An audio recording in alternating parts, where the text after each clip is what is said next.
वो कैसा है? चलिए जोड़ दियो दोनों। मेरे को जोड़नी है आपकी। चल यहाँ देख लें, इलेक्ट्रिक डाइपोल के सारे डेरिवेशन जो अभी डिस्कस करे हुए करोगे आप कौन कौन से? Axial line, equatorial line, torque और इलेक्ट्रिक पोटेंशियल एनर्जी।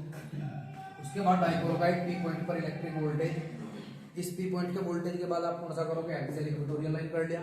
फिर इलेक्ट्रिक फ्लक्स से रिलेटेड न्यूमेरिकल जैसे बता रखे मैंने, मान लो आपके पास एक शीट है जिसकी लेंथ ए है, ब्रेड्थ भी ए है, और भाई a/2 डिस्टेंस पर एक क्यू चार्ज रखा और आपको कह दिया कि अगर इसकी एक क्यूब बनाएगा तो क्यूब पर नेट फ्लक्स क्या होगा, क्यूब की अपोजिट साइड पर फ्लक्स क्या होगा, ठीक है, क्यूब के हर फेस पर फ्लक्स क्या होगा, कॉर्नर पर क्या होगा, और अगर इसकी मैं साइडें डबल कर दूं तो फ्लक्स पर क्या इम्पैक्ट पड़ेगा? कोई इम्पैक्ट नहीं पड़ता, flux dozen dependent area.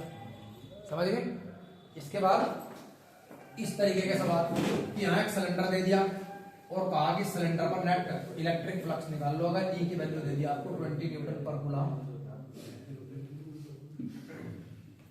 Metre, sorry 20 Newton पर कूलम पाई। तो इस तरीके के क्वेश्चन या यहाँ क्यूब आ जाए, याद है ना सब क्वेश्चन इस तरह के? पारिवारिक के सैंपल पेपर में भी है, वैसे भी है, सारे क्वेश्चन कर लोगे, इसका जरूर करके जाओगे। इसके बाद आपको क्या करना है? इक्वी पोटेंशियल सरफेस, जहां हर पॉइंट पर बराबर वोल्टेज। इक्वी पोटेंशियल सरफेस कभी इंटरसेक्ट नहीं करती। जेड एक्सिस की तरफ इक्वी पोटेंशियल सरफेस बनाओ तो जेड यहां मान लियो और इस तरीके से इंपॉर्टेंट है 2026 के लिए, ठीक है जी। फिर equipotential surface never intersect each other because at the point of intersection we can draw two tangent, it means there are two direction of electric field intensity which is not possible. समझ गए? मान लो आपको कह दिया कि इस पे equi potential surface दिया आपको ये, और इलेक्ट्रिक फील्ड की डायरेक्शन बताओ, ये 80 वोल्ट है, 60 वोल्ट है, 40 वोल्ट है, तो ज्यादा से कम की तरफ कोई परपेंडिकुलर ड्रॉ कर दोगे। This arrow represent the direction of electric field intensity. इसके बाद हम क्या करेंगे? इक्वी पोटेंशियल सरफेस का बेस्ट एग्जांपल कंडक्टिंग शेल है। कंडक्टिंग शेल के 2-3 न्यूमेरिकल कर लेंगे। कैपेसिटर में क्या है भाई? मुझे लग रहा है या तो इससे रिलेटेड न्यूमेरिकल आएगा, कंसेप्चुअल क्वेश्चन आ जाएगा, या फिर क्या हो सकता है आपके पास इस तरीके का न्यूमेरिकल अर्थिंग होगी, जहां 3 कैपेसिटर दे दिए जो सेमी सीप है, या फिर डेरिवेशन है C is equal to A epsilon not E minus T plus T upon K। ठीक है जी, एक क्यों कर लियो, कोई दिक्कत यहां तक? No sir. इसके बाद आप क्या करोगे? करंट इलेक्ट्रिसिटी में मोस्ट इंपोर्टेंट क्या? ड्रिफ्ट वेलोसिटी और current mobility, combination of cell के न्यूमेरिकल। और मुझे लग रहा है किरचॉफ लॉ का न्यूमेरिकल जरूर आओगा। किरचॉफ लॉ के न्यूमेरिकल में पूरा नंबर अगर कुछ भी नहीं आता फिर भी 3 में से 2 नंबर ले सकते हैं। कैसे? आपको वही फिगर जो किताब उसमें पेपर में दे रखी दोबारा बनानी, सबसे बड़ी सेल से आप करंट मान लोगे, समझ गए? उस करंट को आर्म में तोड़ दोगे, तोड़ने के बाद बस आप इक्वेशन लगा दोगे। इक्वेशन सिर्फ इक्वेशन लगानी, सोल्व नहीं करनी। 3 में से 2 नंबर 101% हर बच्चे को मिल जाएगा। कॉन्सेप्ट क्लियर है जी? इसके बाद आप क्या करोगे? व्हीटस्टोन ब्रिज, व्हीटस्टोन ब्रिज के रिलेटेड न्यूमेरिकल कैसे? एक स्लाइड वायर ब्रिज है और इसका रेजिस्टेंस दे दिया 20 और नल पॉइंट आया किसी पॉइंट पर। इसके बाद आपको कह दिया दूसरा रेजिस्टेंस है x और x के साथ पैरेलल में जोड़ दिया 12 ओम का रेजिस्टेंस, नल पॉइंट कहां शिफ्ट होगा, x की वैल्यू फाइंड आउट करनी पड़ेगी। कांसेप्ट क्लियर है जी? इस तरीके का न्यूमेरिकल आ गया। इसके बाद आप मैग्नेटिज्म में जब जाओगे, मैग्नेटिज्म में बायोट्स लॉ की रिंग वाली एप्लीकेशन करनी रात को। आज जो आज रात का काम है वो आज बता रहा, बाकी कल को बताऊंगा। रिंग वाली एप्लीकेशन करनी बायोट्स लॉ की। फिर एम्पियर सर्कुटल लॉ पढ़ना है, एम्पियर सर्कुटल लॉ का डेरिवेशन करना है। एम्पियर सर्कुटल लॉ में और क्या पढ़ना है? एक सिलेंडर वाली डेरिवेशन और दूसरा सोलेनोइड। एक एम्पियर स्विमिंग लॉ जरूर कर लीजिएगा और स्टड एक्सपेरिमेंट का ही दूसरा रूप है। इसके बाद 2 कंडक्टर हैं, इन दोनों कंडक्टर के बीच अगर सेम डायरेक्शन में है करंट तो अट्रैक्ट करेंगे, अपोजिट डायरेक्शन में तो रिपेल करेंगे। इनके बीच फोर्स का फॉर्मूला। उसके बाद आपको कह दिया एक वायर के साइड में एक यहां से रेक्टेंगल या स्क्वायर रखा है, इनके बीच का फोर्स जो परसों पर पढ़ाया था, कर लोगे। बोर्स मैग्नेट्रॉन मुझे इंपॉर्टेंट लग रहा है इस बार के लिए कि आपको ये रिप्रेजेंट करना पड़ेगा। एंगुलर मोमेंटम और मैग्नेटिक मोमेंट अपोजिट डायरेक्शन में होता है। बोर्स मैग्नेट्रॉन पूछ लिया फिर उसने। और इस पर रिलेटेड न्यूमेरिकल बहुत इंपॉर्टेंट कि चार्ज पार्टिकल एंटर कर रहे हैं, मैग्नेटिक फील्ड इनवर्ड है, क्रॉस आउटवर्ड है, डॉट होगी। एक पार्टिकल इधर मुड़ गया, इधर एक इधर, कौन सा इसमें पॉजिटिव, कौन सा नेगेटिव चार्ज पार्टिकल, कौन सा न्यूट्रल। समझ गए आप मेरी बात। इसके बाद आपको याद रखना कि पार्टिकल अंदर एंटर करते हैं तो उनकी जो रेडियस होगी, रेडियस के लिए expression based question, mv/q। Momentum पूछा तो p आ जाएगा, काइनेटिक एनर्जी पूछी तो 2m आ जाएगा, और एक्सेलरेटिंग पोटेंशियल आया कि रिप्लेस कर देंगे qv से, जैसा भी वीडियो में बताया था। मुझे पता नहीं क्यों लग रहा है इससे रिलेटेड कुछ ना कुछ पेपर में डेफिनेटली मिल रहा है। समझ आ गया भाई? Everyone satisfied? अब देख, गैल्वेनोमीटर इंपॉर्टेंट इसलिए है क्योंकि गैल्वेनोमीटर और torque on current carry coil placed in magnetic field, इन दोनों में से एक पेपर माने के पूरे चांस हो। मतलब कौन सा? वो निब्बा cos थीटा sin थीटा,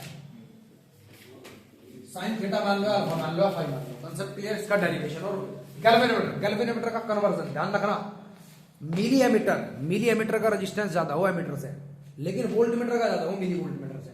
और गैल्वेनोमीटर का conversion, galvanometer convert into the ammeter at voltmeter. Concept clear? उससे रिलेटेड जो न्यूमेरिकल करवाए उसके सिवाय भी कुछ ना कराना, अगर हर न्यूमेरिकल आपका सही होगा। मैंने उससे रिलेटेड 12-15 न्यूमेरिकल करा रखे, उन्हें 12-15 न्यूमेरिकल को 2-2 बार करके चले जाओ, सिर्फ और सिर्फ। केएलजी स्कूल में हाफ ईयरली में जो पेपर दिया था और जो प्री बोर्ड में पेपर दिया, आप 2 ही करके चले जाओ। अगर ये 2 पेपर आज रात में कर दिए और मैंने जो भी अब सेकंड वॉल्यूम का पेपर आपको सेंड करा, समझ रहे? इलेक्ट्रोस्टैटिक्स का अलग एक पेपर सेंड कर रखा था, ये एक यूनिट का अगर पेपर कर गए, यूनिट 789 का अलग कर रखा था, ऑप्टिक्स का एक पेपर अलग करा था।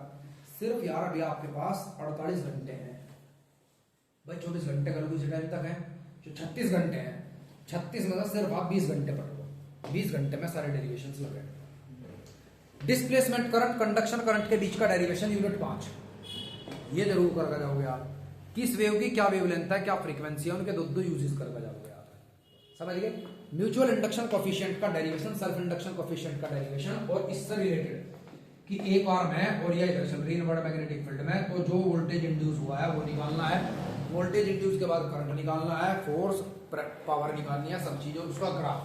अगर फ्लक्स का योग ग्राफ है तो ईएमएफ का योग ग्राफ होगा, अगर फ्लक्स का योग ग्राफ है तो ईएमएफ का योग ग्राफ होगा, साइन वेव और स्क्वायर वेव्स के बारे में सब चीज। ट्रांसफॉर्मर डायनामो में से एक के चांस। देख मैं क्या कह रहा, गॉस थ्योरम से रिलेटेड डेरिवेशन या डाइपोल से रिलेटेड, दोनों में से एक के चांस है। मेरे हिसाब से दोनों ही आओगे, एक सेट में, एक सेट में। u equal to half CV square, एक में न्यूमेरिकल होगा, एक में होगा u is equal to 1/2 li square, unit 4। समझ गए? AC। इसके बाद AC में जो इंपॉर्टेंट डेरिवेशन है, एक तो एवरेज पावर पूछ सका हो या फेजर डायग्राम, जो न्यूमेरिकल बेस है। ट्रांसफॉर्मर डायनामो में से दोनों में से एक किसी ना किसी सेट में होगा। ऑप्टिक्स की अगर बात करें, एक में या तो न्यूमेरिकल होगा लेंस मेकर्स फॉर्मूले का या डेरिवेशन, एक में या तो एंगल ऑफ डेविएशन का न्यूमेरिकल होगा या फिर डेरिवेशन, ठीक है, या तो न्यूमेरिकल होगा या डेरिवेशन। फिर टोटल इंटरनल रिफ्लेक्शन क्या है और उसकी मेन कंडीशंस क्या है। समझ गए आप मेरी बात? इसके बाद एस्ट्रोनॉमिकल टेलीस्कोप, और 2-3 न्यूमेरिकल मैंने करवा रखे हैं, उसके एस्ट्रोनॉमिकल टेलीस्कोप के उसी के साथ साथ नोट्स में दोनों तीनों कर जाओ। कंपाउंड माइक्रोस्कोप कर जाओ। कंपाउंड माइक्रोस्कोप और एस्ट्रोनॉमिकल टेलीस्कोप का याद रखो। कंपाउंड माइक्रोस्कोप में क्या था, ऑब्जेक्टिव लेंस का जो एपर्चर था वो क्या था, एपर्चर छोटा, और एस्ट्रोनॉमिकल टेलीस्कोप में बड़ा। वो अंडरलाइन करके चीज याद करके जाओगे, किसमें अपर्चर छोटा और किसमें बड़ा, उसकी मैग्निफिकेशन पावर निकालने के लिए 99% आएगी। यह है रिफ्लेक्टिंग टाइप टेलीस्कोप। इसमें क्या है, 2 कॉनकेव मिरर ये थे और स्टार से रोशनी आई, फिर एक कॉन्वेक्स मिरर पर लार्ज अपर्चर 200 इंच के आसपास के अपर्चर पर गिरती है और यहाँ लेंस में गिर जाती है रोशनी। एक ये रिफ्लेक्टिंग टाइप टेलीस्कोप के मुझे इंट्यूशन हो रहा है कि शायद पेपर में आ जाए, इसे कास्केड टेलीस्कोप भी कहा जाता है। समझ रहे आप मेरी बात? अब कहां चल दिया हम, अब आगे यूनिट 7, 8, 9 का कुछ बताइए आप। कुछ ऐसा कोई टॉपिक जो मेरे दिमाग से स्लिप हो गया और मैंने मोस्ट इंपोर्टेंट बताओ कोई जी। और ये चीजें जरूर करके जाइए भाई आप लोग। देखो सुनो मेरी बात, इलेक्ट्रोस्टैटिक्स जब हम पढ़ रहे तो इलेक्ट्रोस्टैटिक्स में छोटे छोटे क्वेश्चंस बताए थे मैंने कि कैसे कि एक चार्ज पार्टिकल है यहाँ से प्लस, या एक शीट प्लस है, एक निगेटिव शीट्स है, और एक प्रोटॉन ऊपर से नीचे गिरा तो कितने टाइम में गिरा, कितना डिस्टेंस चला, इस तरीके के प्रश्न जरूर करोगे। समझ रहे मेरी बात? इसमें इलेक्ट्रोस्टैटिक फोर्स को वेट के बराबर रख देंगे तो क्या निकल जाएगी, एक्सेलरेशन निकल जाएगी। एक्सेलरेशन को कहाँ रख देंगे, h = 2t + ½ t² में। इनिशियल वेलोसिटी u = 0 और नीचे गिरते हुए g की वैल्यू क्या लेंगे, हम a की वैल्यू क्या लेंगे, +g। Everyone satisfy? इस प्रकार के न्यूमेरिकल्स 101% हम करके जाएंगे, कोई दिक्कत? डीसी पांडे के अगर चेक पॉइंट आप कर सकते हो बैठ कर, सिर्फ यूनिट 4 के चेक पॉइंट कर लो। यूनिट 4 क्योंकि सबसे डिफिकल्ट क्वेश्चन है। कैसे भाई, अगर यह एक कोईल है और इसमें करंट चल रहा है इस वायर में, करंट अगर इंक्रीज हो रहा है तो इसमें क्या डायरेक्शन होगी, डिक्रीज करने के लिए क्लॉकवाइज, और अगर करंट यहाँ डिक्रीज हो रहा है तो इंक्रीज करने के लिए क्या होगा, एंटी क्लॉकवाइज, और अगर ये कांस्टेंट हो गया तो यहाँ करंट जीरो। एवरीवन सेटिस्फाई, कोई दिक्कत यहाँ तक? ठीक है। और 6th यूनिट में वेव ऑप्टिक्स पा जाओ। वेव ऑप्टिक्स तो आपने बताया नहीं, वो नहीं बताया मैंने आपको। वेव ऑप्टिक्स में Huygens principle, reflection diffraction by wave theory, Young's double slit experiment की एक फ्रिंज आपने ढकली, एक स्लिट ढकली तो क्या होगा, white monochromatic source replaced by white light तो क्या होगा, और इस पर beta equal to lambda d by d पर क्वेश्चन।